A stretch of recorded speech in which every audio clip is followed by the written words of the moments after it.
I was raised in a very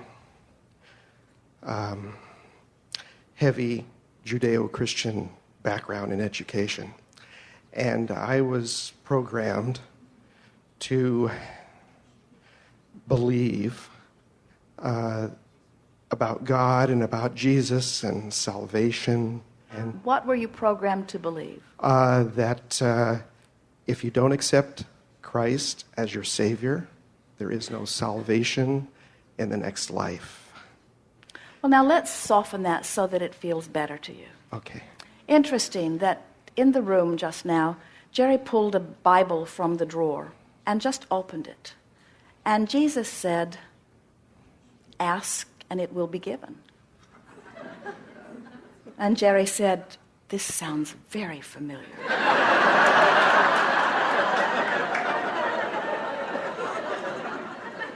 And the next part said, "As you see it and believe it, it will be." And Jerry said, "That too sounds familiar." In other words, do not take this whole clump of anything and call it one thing or another. Sift through it and find that which resonates with the depths of that which you are.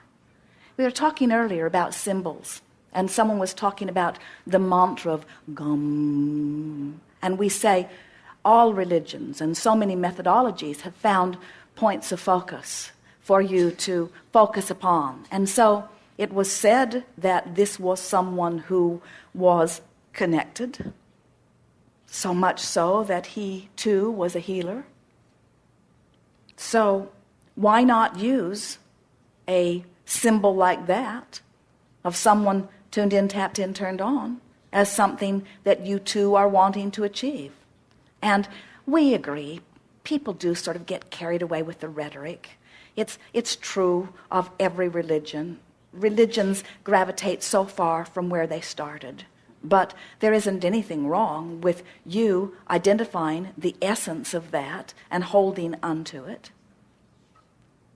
We see many, many people in many different religions closing their vibrational gap.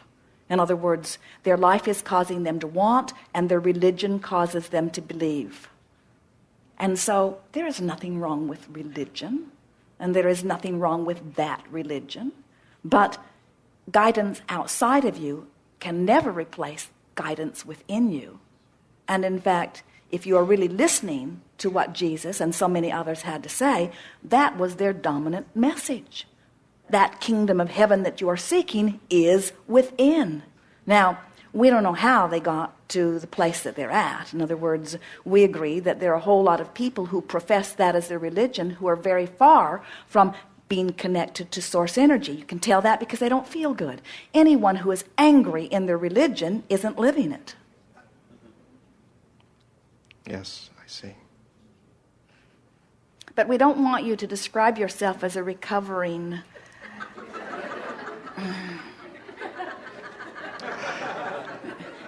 because it gave you a platform, it gave you a basis, it gave you a place to start, it gave you an opportunity, it gave you a good basis, you see.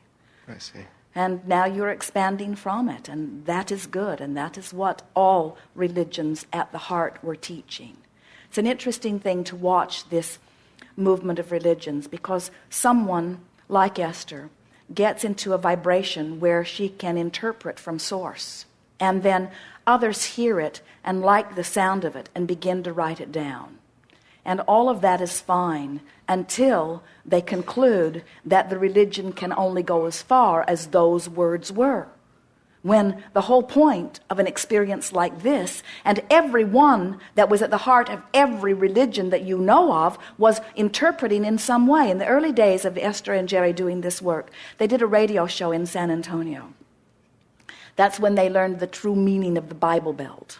because the radio interviewer was not really having anything about them. How they ended up on the show is still a mystery to them. And the guest that was supposed to come before and the guest that was supposed to come after didn't show up, and so they had a very long dialogue with this man who really wasn't having any of them. And he had trained his audience, for the most part, to think like he did. And so the people who were calling in were really not very enthusiastic about Esther professing to be receiving from broader perspective. And so one woman was describing her outrage at what she was hearing, and when she stopped, we said to her, "And what is it that you use as your source of guidance?" And she said, "I use the Bible." And we said, "We have heard that it is a very good book," which annoyed her. And then we said to her, "And how is it that that book has come to be?" And she said, "It came from God." And we said, "And in what way was it translated or interpreted?" In other words, how did it get from God to paper? How did it get from God to words? Someone received it and interpreted it. And do you know that woman had never thought about that? She had never thought about that. It had never occurred to her to think about that. All she knew for sure was that nobody ought to be now speaking from non-physical energy. Nobody ought to be professing that they speak from God, because God stopped speaking the day that book was finished.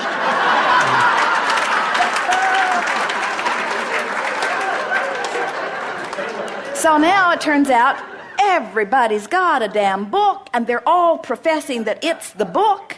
And then they kill each other because you've got the wrong book, you've got the wrong book, you've got the wrong book, you've got the wrong book. And we say, bury those books.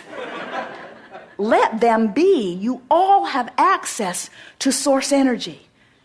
And so if those books or any book inspires you to your understanding of who you really are, an extension of that which man calls God, and you let your life experience cause you to ask meaningful questions, which source energy will answer every single time, no exceptions. And you can somehow get yourself into vibrational alignment with that by working on your worthiness and working on your appreciation and working on your love and moving yourself up the emotional scale. You'll get so tuned in with that energy that you will never again question who you are. And those books, while they may be delightful, while they may inspire you in this way and this way, will never replace your true connection to Source. Thank you.